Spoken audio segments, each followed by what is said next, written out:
Hello জান, কি করো তুমি? তোমাকে দেখছি, তোমার কথাই ভাবছি। কিভাবে? মনের চোখ দিয়ে, মনের আঙিনায় তোমার নিত্য আসা যাওয়া। কবি হয়ে যাচ্ছ কিন্তু। ছেলেরা প্রেমে পড়লে কবি হয়ে যায় জানো না?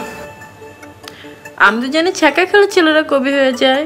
কিন্তু ম্যাডাম, আমি তো ছ্যাঁক খাইনি ম্যাডাম। যেদিন খাবে সেদিন ঠিকই বুঝবে। আচ্ছা যাই হোক, বলো তো কালকে কি ডে? আরো ডে আছে নাকি? শেষ হয়নি? না, শেষ হয়নি। কালকে হচ্ছে কিস ডে। কি? Kiss day? সত্যি? সত্যি কালকে কিস ডে? তাহলে তো আমি কাল কিস পাচ্ছি। শখ কত। আচ্ছা বলো কালকে আমাকে কি গিফট দিবে? হ্যাঁ গিফট, হ্যাঁ গিফট অবশ্যই দেবো। বলো কি নেবে?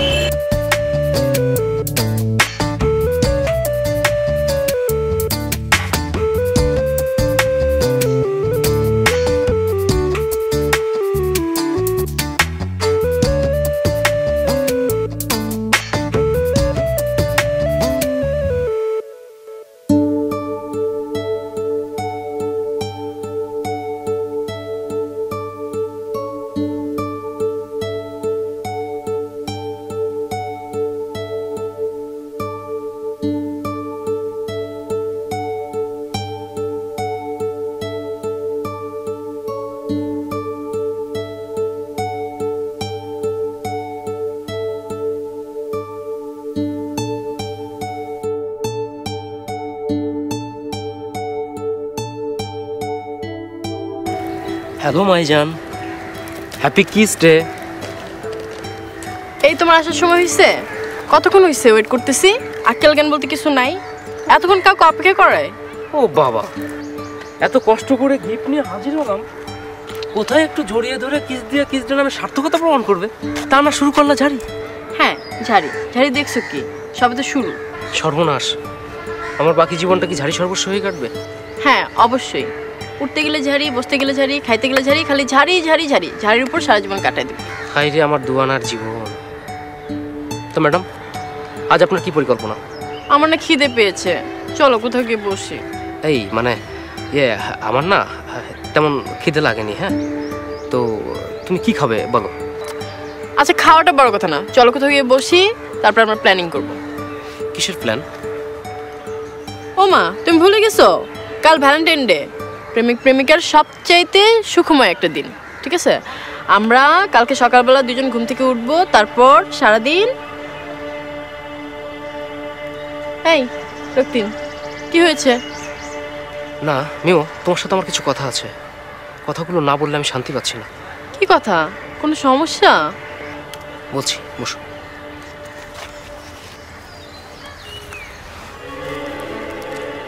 কি কোনো সমস্যা? না, তেমন কোনো সমস্যা না, বলা যায় চিরন্তন সমস্যা এটা। তুমি জানো না, আমি খুব গরিব ঘরের সন্তান। ছোটবেলায় বাবাকে হারিয়েছি। গ্রামে আমাদের সামান্য একটু জমি আছে, সেখান থেকে সারা বছরের খোরাক আসে, সেগুলো দেখাশোনা মাই করে। কিন্তু আমার পড়াশোনার খরচ চালানোর জন্য মাকে অনেক বেশি পরিশ্রম করতে হয়। মায়ের একমাত্র ভরসা আমি। আমার পড়াশোনা শেষ করে একটা চাকরি করে মার দুঃখ দূর করাই আমার একমাত্র পরিকল্পনা। আসলে আমার মতো ছেলের প্রেম করা সাজে না। আমি চাইনি যে কারো জীবনে এসে আমি তার জীবনটা নষ্ট করি, কিন্তু তোমাকে দেখার পর কি যেন হয়ে গেল আমার। তুমি আমাকে এসব কথা আগে বলনি কেন? বলতে চেয়েছি, কিন্তু তোমাকে হারানোর ভয়কে জয় করতে পারিনি আমি। তাহলে এই কয়দিনে এত দামি দামি গিফট তুমি আমাকে কিভাবে দিলে? সে তো আরেক গল্প। ধৈর্য আছে শুনবে? মিমো, আমি খুব কষ্ট করে চলি, ভার্সিটিতে হেঁটে যাই, হেঁটে ফিরি। পড়াশোনার খরচ চালানোর জন্য দু একটা স্টুডেন্ট পড়াই, তারপরেও অভাবে পড়ি। মাঝে মাঝে মেসের খরচ আটকে যায়, তখন খরকষ্টে পড়ি। রোজ ডের আগের রাতে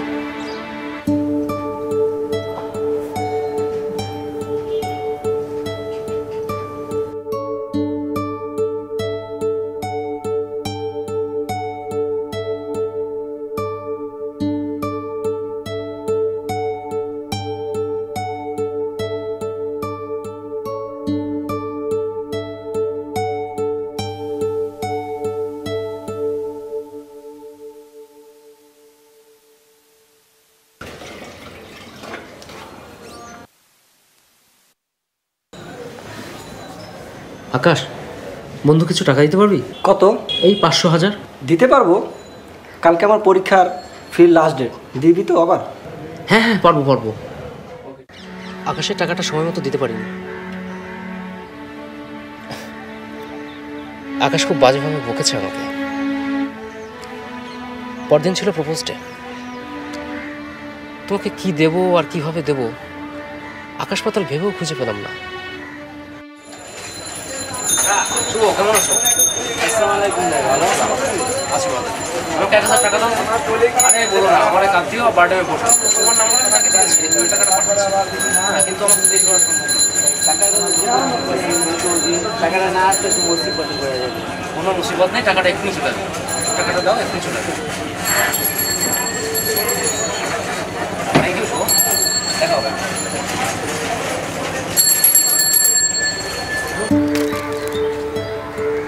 আই লাভ। ভেবে দেখবো। গিফটের জন্য থ্যাঙ্কস। ছোট ভাইয়ের টাকাটা দেওয়া হয়নি। এই কয়েকদিন অন্য রাস্তা দিয়ে বাসায় ফিরছি। তারপর দিন ছিল চকলেট ডে। আবারও একই সংকট। তোমাকে গিফট কিভাবে দেবো খুঁজে পাচ্ছিলাম না।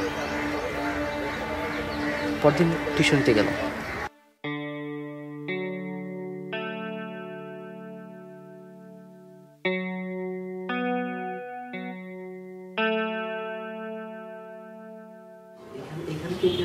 কেমন আছো রক্তি?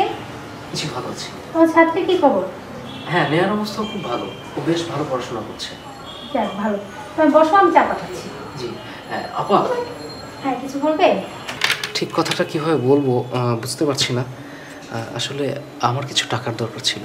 আপনি যদি কিছু অ্যাডভান্স করতেন। ও আচ্ছা ঠিক আছে, আমি ব্যবস্থা করছি, তুমি বসো। থ্যাংক ইউ আপা, থ্যাংক ইউ।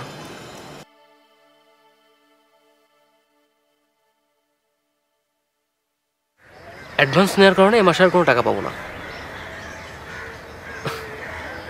তুমি শুনছো? শুনছি, বলে যাও। পরদিন ছিল টেডি ডে।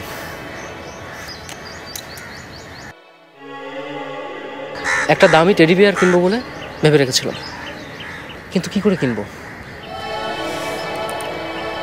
কিছুই ভেবে পাচ্ছিলাম না। আমার এক খালা ঢাকায় থাকেন, তাকে ফোন করলাম। হ্যালো খালা, মা তো খুব অসুস্থ, জলদি কিছু টাকা পাঠাতে পারবে? না না না না, মাকে ফোন করে বলতে হবে না, তাহলে মা আরও বেশি অসুস্থ হবে। ঠিক আছে।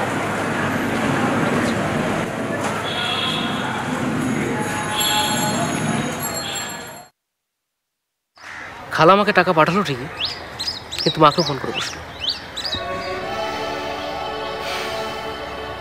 কেন আমি মিথ্যা কথা বলে খালার কাছ থেকে টাকা নিয়েছি, সেজন্য মার কি কান্না। অথচ মাকে আমি কখনো কাঁদাতে চাইনি। সেই টাকা দিয়ে আমি তোমার জন্য টেডি বিয়ার কিনেছিলাম। তারপর দিন ছিল প্রমিস ডে, তারপর দিন হাগ ডে। এই দিনগুলো আমি কিভাবে পার করব, কিভাবে এত খরচের টাকা জোগাড় করব ভেবেই পাচ্ছিলাম না। তারপর হঠাৎ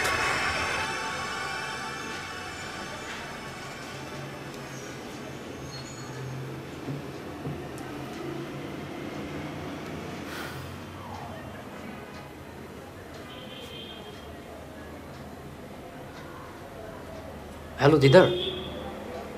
হ্যাঁ, তুই না একটা স্মার্টফোন কিনতে চেয়েছিলি? না না না, বেশি পুরনো নয়, 3 মাস আগে কেনা। না, আমি বিক্রি করব। না রে, টাকার খুব দরকার। না না, তুই যা দিস। আচ্ছা আচ্ছা, থ্যাংক ইউ দোস্ত, থ্যাংক ইউ। ওকে।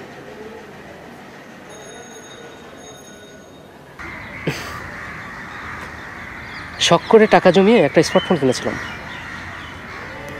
তোমার কত সেলফি তুলেছিলাম, অনেক ছবি তুলেছিলাম তোমার। ফোনটা কেনার পর না আমার ফটোগ্রাফি নেশা হয়ে গিয়েছিল। ঢাকা শহরের সব ভাস্কর্যে ছবি তুলেছিলাম। যাকে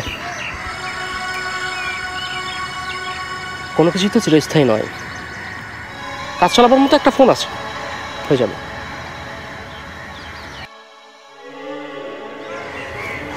imo imo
I love you, Ruktim. Happy Valentine's Day. তোমার চেহারার এই অবস্থা হয়েছে কেন? রাতে নিশ্চয়ই বাসায় যাওনি? তুমি ভেবেছিলে আমি হারিয়ে গেছি তোমার জীবন থেকে। না রক্তিম, আমি পারিনি। তোমার মতো মানুষের ভালোবাসার টান থেকে মুক্ত হওয়া যায় না, তোমার মতো পাগলকে ছেড়ে ফেলা যায় না। এই ছেলে, কি করে এত ভালোবাসতে পারো? কি করে? একটা মাত্র রাত, তাতেই আমার ভেতরটা পড়ে গেছে। কেন তুমি আমাকে সব বলনি? আমি তো সেই মেয়ে না যে পূজাকে নয়, পূজার ফুলকে বেশি ভালোবাসে। তুমি আমাকে এলোমেলো করে দিয়েছো, তুমি আমার সব কিছু এলোমেলো করে দিয়েছো। আমার ভালোবাসা, আমার নারীত্বকে তুমি চ্যালেঞ্জের সামনে দাঁড় করিয়ে দিয়েছো। তোমার মা যদি জানে তুমি আমার হাসি মুখ দেখার জন্য তুমি তাকে কাঁদিয়েছো, আমি কি কখনো তার সামনে দাঁড়াতে পারবো? সবার কাছে কেন আমাকে ছোট করছো? আমি কি শুধু গিফটের আশা করি? সামান্য একটা ফুল কেন তুলে দিলে না আমার হাতে? আমি তাতেই হ্যাপি থাকতাম। আর যদি কখনো সত্য গোপন করো, আমি সত্যি হারিয়ে যাব। আমার যত কষ্টই হোক না কেন, আমি হারিয়ে যাব।